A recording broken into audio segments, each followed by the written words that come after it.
Andriamanitra ny zavatra rehetra. Voalohany no resako vakitsika Jaona 7.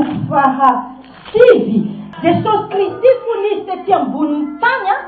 dia tena Jesosy sy nomban'Andriamanitra tamin'ny famantarana sy fagagana sy nisoran'Andriamanitra tamin'ny fanamasina sy ny hery. Halleluja! Izany ilay Jesosy Kristy dia tompontsika. Kanefa na dia toy izany aza ny herin'Andriamanitra niasa tao amin'ny Jesosy dia be ihany koa ny olona no tsy valana. Izy na anatona ny Jesosy Kristy teo ambony hazofijaliana ny fahavalony. Na inona fiasan'ny herin'Andriamanitra teo amin'ny fiainan'i Jesosy ary na toy inona ny fomban'Andriamanitra azy tsy nasakana akory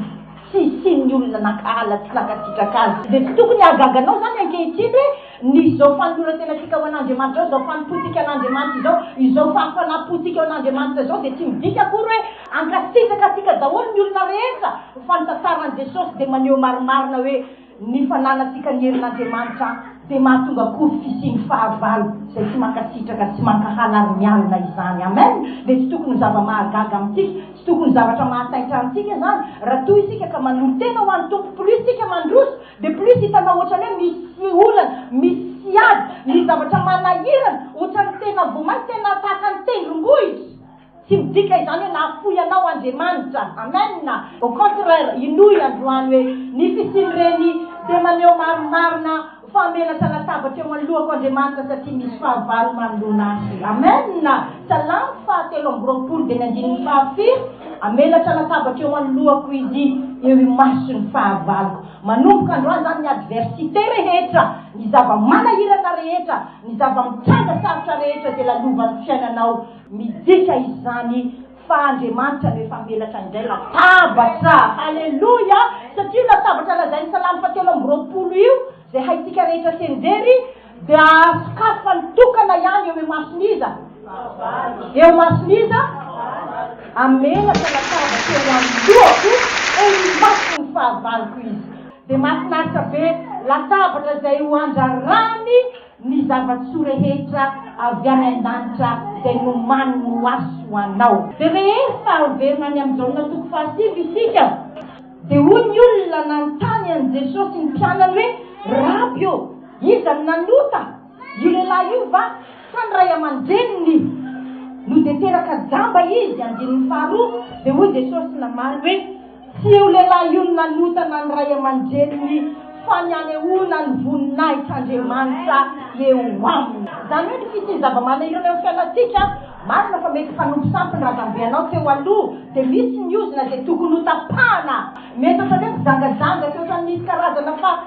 fitampianam-panambadiana isan-karazany teo aloha eo razambentsika teo aloha dia marina ny anatanterahtika sy ny akatoavatika tsy ohatrany tenin'Andriamanitra hoe tononona ny teny izay anafoanana izany tsy anjoy tsy anaraka antsika intsony mahay matateraka izay tokony ho atsika izy fa zao firehetratsika izao kosa dia tahaka ny volamena voadio tamin'ny hafa eo maso. Ny fidodododotsika tonga teto tamin'ity toerana ity nanompa tamin'izao condition izao, tamin'izao toe zavatra heretratsika eto izao sarobidy eo imasony. Ahitany ny fitiavatsika azy izao, ahitany ny fatrany, ahitany hoe température amin'ny fitiavany mama Charline kosa aloha nazavazavany tamin'ilay alahady ny aretany mafy an'ilay hasanana tao amin'ny 14 rive pâté. Izao firehetratsika izao fanehoantsika amin'ny tompo hoe vonona izay manaiky izay natramny fahafatesana azy. Amen. Raha tsy misy ny fakan'izao inona ny zavazazatsika eo mason'Andriamanitra hoe tsika ilay zany aminy hoe ho anao izay na mafy na mora na mafana na mangatsika na marana izao ny anisany afatsika amin'ny teny dia maneho sy milaza aminy hoe na misy botifotsy na tsisy botifotsy alleluja, na misy climatiseur na tsisy climatiseur dia alleluja. Volazany tenin'Andriamanitra eo amin'ny 9:9 mba tsy fitsindriana kely ty 9:9 ty azahoantsika lesona anankiray ankoatran'ilay zavatra telo izay tiako lazaina hoe miara-miasa soa ny zavatra rehetra. 9:9 rahantsika mamaky. Ary rehefa nilaza izany Jesosy dia nanjora tamin'ny tany Jerôpoly dia nanao fetafeta tamin'ny rora dia naosiny tamin'ny mafon'ilay jamba. Ozy Samuel tamin'ny herinandro miaraka amin'ny telefônina n'izy zany misy vidéo nasehony anazy. Mama, regarde, à ton avis c'est pas ils ne font pas l'hypnotisme là?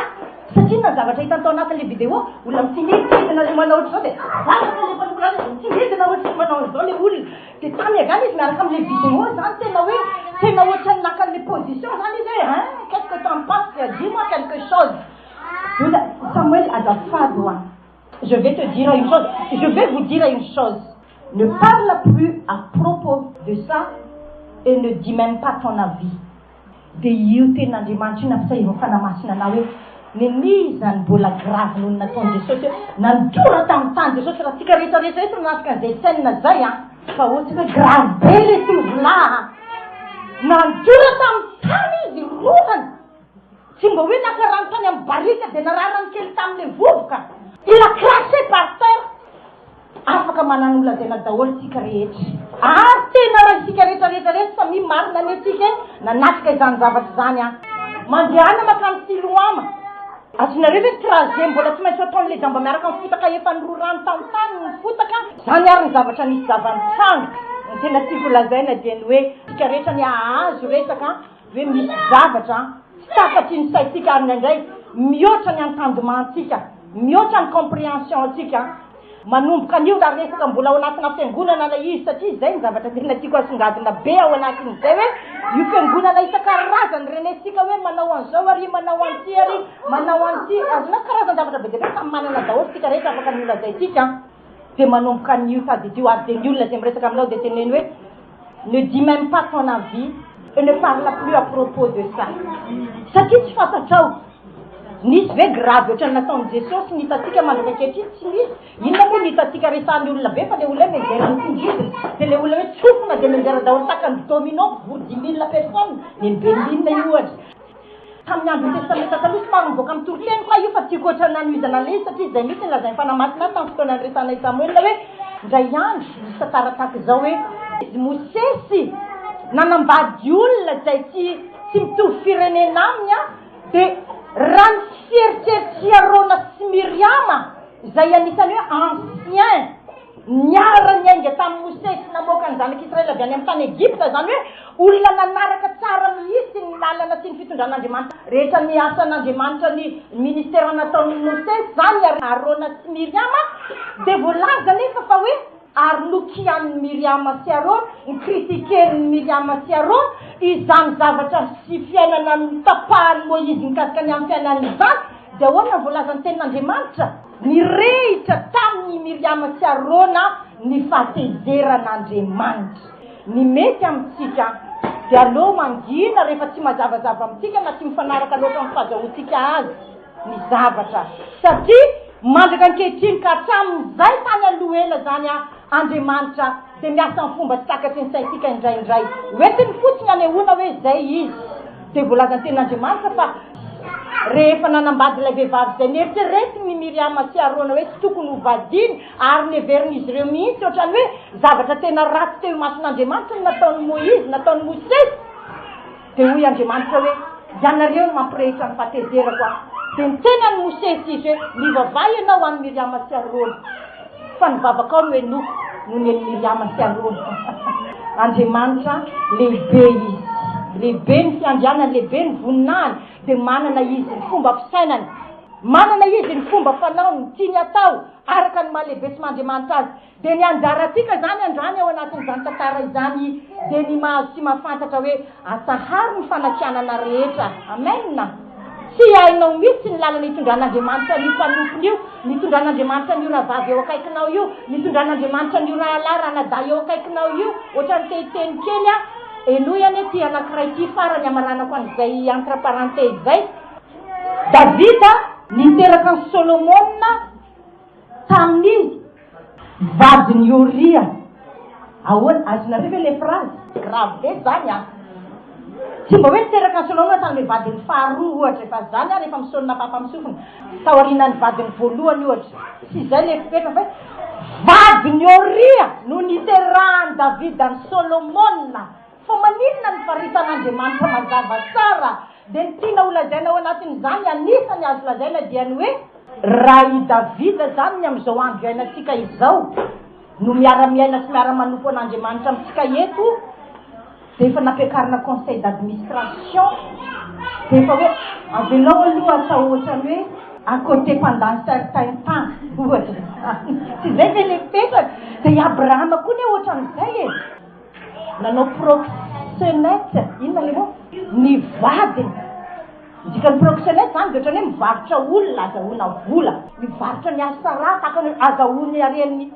Abimeleka sy Farao de raha ohatra ka amin'izao andro ianantsika izao zany Abrahama sy Davida no resahana hoe niaraka mpivory tamintsika teto dia ahoana nanaovantsika azy nanaovany fiangonana azy e azafady e nanaovany maro azy ary nilazana azy kio e dia ahoana réglé aloha taratasy azafady aloha mba entre parenthèse tsy mana-taratasy ny afaka manompo an'Andriamanitra fa inoa ny tantara fa misavoritaka un peu le tantara azonareo tsara ve le tiako lazaina mba tiako avytsika zay satria tsara nylazaiko ny maro misy toe-javatra tsy maintsy maka position tena ampilamina fotsiny fandehan-javatra sy ny fanohiny tantara teo le mampilamina taratasy tsy hoe kory ataovy ny azahoanareo taratasy tsy mbola teny olona na iray ary hoe tsy mahazo manompo an'Andriamanitra ianao satria tsisy taratasy tsary nanana problème an'izany tsika fanokanjareo zany anisan'ny resahana eto satria ohatra ny fandraiky amin'ny resaka rehetra tena izy hoe mba ataovy aloha mba vita ohatra ny fisarana mazava ny fiarahanareo fa raha zay tamin'ny fotoana zay nisiny zany resaka zany satria zay ny any zavatra ataontsika hoe sanaty rehefa ifandringom-bolo saitsainao dia amaran'le raha sy ny tantara eo zasy ny refe nisy tantara mandraka zay tao am'rety taony zay le izy fa tsy hoe nampiakarina conseil d'administration i Abrahama sy Davida zavatra eto dia miara-miasa soa izay tian'Andriamanitra amen zay tiana holazaina tamin'ny voalohany Jaona 5:5 dia ny andiny ny fahatelo tsy ho lehilahy io no nanota na ny ray aman-dreniny fa ny anehoana ny asan'Andriamanitra eo aminy tsy ny banky ianao no raha sitotra na hoe manao harcèlement na hoe tena laitsy fa ny mba hisehoany voninahitr'Andriamanitra amen misehoany le fatikitsika an'Andriamanitra io fatikitsika an'Andriamanitra io mora manjavona io fatikinao an'Andriamanitra io dia miaka-midina marina sa tsy marina zany le fatikitsika an'Andriamanitra dia manao ohatran'izao izy io dia tian'Andriamanitra tefitefena tsara hoe hitanao ve fa tefa ohatrany tamin'iny andro iny ve ianao efa nilaza hoe tapidalaka le Andriamanitra zao farany zakako tena azafady atsahary